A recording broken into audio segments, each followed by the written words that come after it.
In this video, we're going over a day trade recap from Dr. Metals. Dr. Metals is one of the best zero DTE traders in the world, and he has a course out called the Statistical Day Trading Course. If you want to learn from him, we encourage you to take a look at that course or join the Dorian Trader, and you can learn firsthand from him and others at the Dorian Trader. Hey, O'Brien. Hey, Dr. Metals, how you doing this morning? I'm good. I'm hoping it's not too loud. I'm kind of in a busy place. I'm traveling this morning. May not trade as a result of that. I'm on a cross-country flight from San Diego back east, but Okay. we'll see. Okay. Yeah. My favorite Last time I city. put a position on. Oh, San Diego? Really? Absolutely. Okay. Nice. It is nice here for sure. I grew up there, spent 35 years there. So, I had forgotten absolutely. that fact. I think of you as a Texan, but yeah. Well, this California. brings up a point too. And I will have time. I could put a position on now and everything, but I don't, managing it and being on a plane and and not being able to really have reliable access. I don't know if I'm gonna do that. Hmm. Um, but anyway, Are you feeling the yesterday urge? You feeling the urge to put something on? I I am, but I just keep imagining like worst case scenario. We have like a limit down or something, and I'm like, on a plane or I don't know, something Yeah, crazy.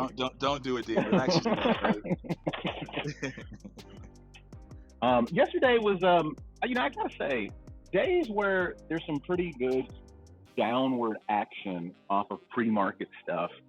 I Mm, mean, I guess I should really try to go back and rigorously track it. But I mean, I really think the success rate on those days is definitely above like 80%. There's mm, something about a nice down move and allowing it to get a little traction before entering. It just seems to set up for some success. And so I forget what exactly the number was mm-hmm, pre-market, which data point it was, but obviously we went down pre-market and we continued to the early part of the day. And mm-hmm, I've been somewhat arbitrarily, I've been waiting for the market to get down below 1% or so. mm, And I remember maybe last week or so, I think I waited till it got down to like minus 1.2%. I think I was at minus 1.15%, when I entered this trade, and it wound up being around 1045. And again, mm, typically I would wait a little longer to like 11:30, but this was more of like, hey, the market's already taken a pretty decent move. I'll get in kind of early to see how things go. And and as is kind of typical, the put side took a little bit of minor stress as we continued to march down.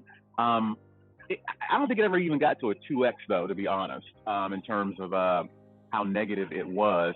And the call side was able to be rolled down to collect some more credit. And I did that at a point where, the put side had basically gotten back to even, and I kind of rolled the call side down, mm-hmm, collected some more credit. But um, as soon as the put side got like halfway profitable, mm-hmm, like the 500 or something like that, mm, I wound up getting out of it basically. Now, as it turns out, if I would have stayed in yesterday, I think everything would have worked out, and I actually would have probably wound up winning on that call side and winning the full amount on that put side. So there was potentially another 1,500 to have gotten, but at the cost of staying in the market a heck of a lot longer. And on a market news day, those do seem to be the days where you can have sudden further movements to the down or the upside. So I decided to get out after a couple of hours. So in the trade there, about 2 hours total.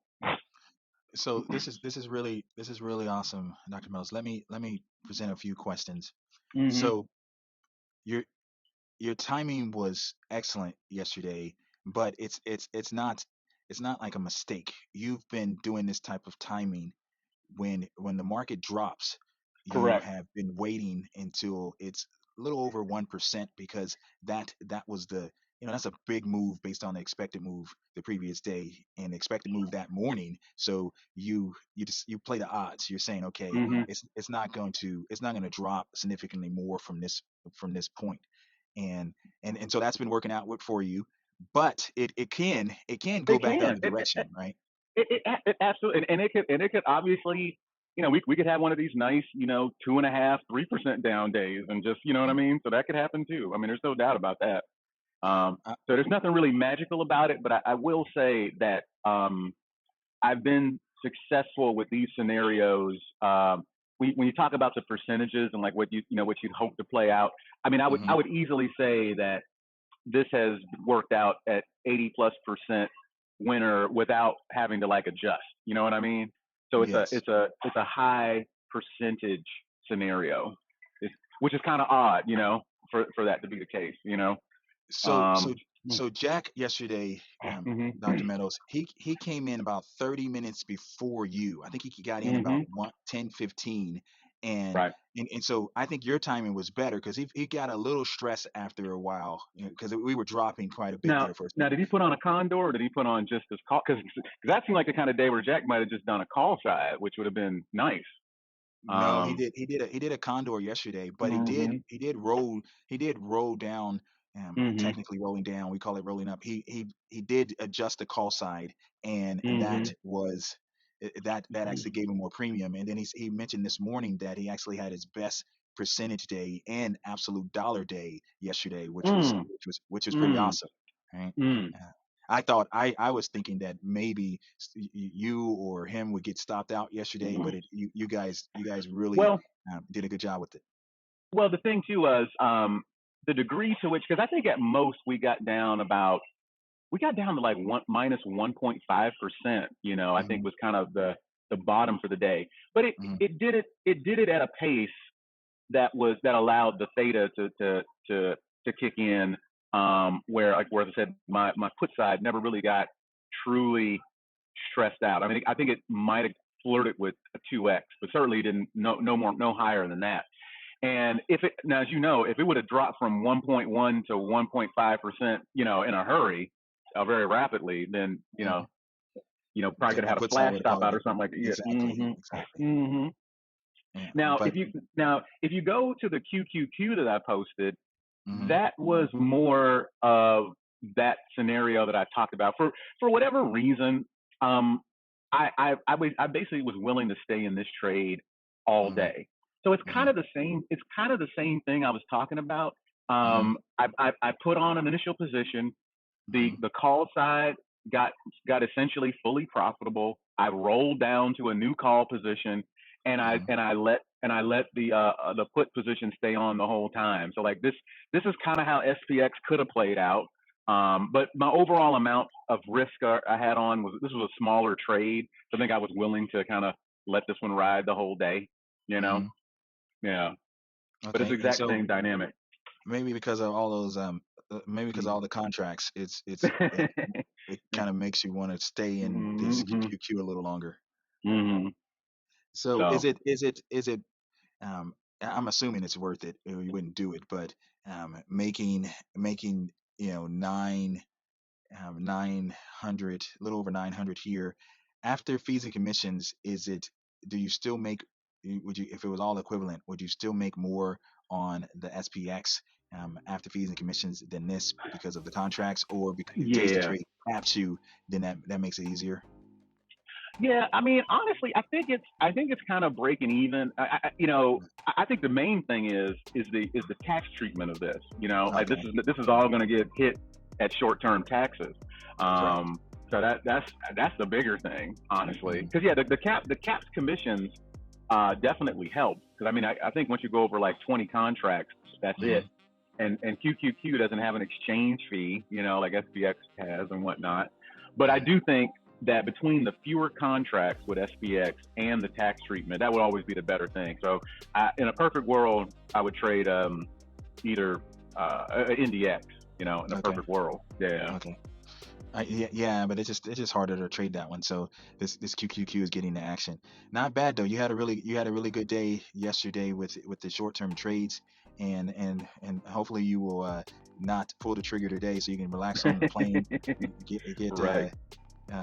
get a cocktail on the Oh, nice. Go ahead.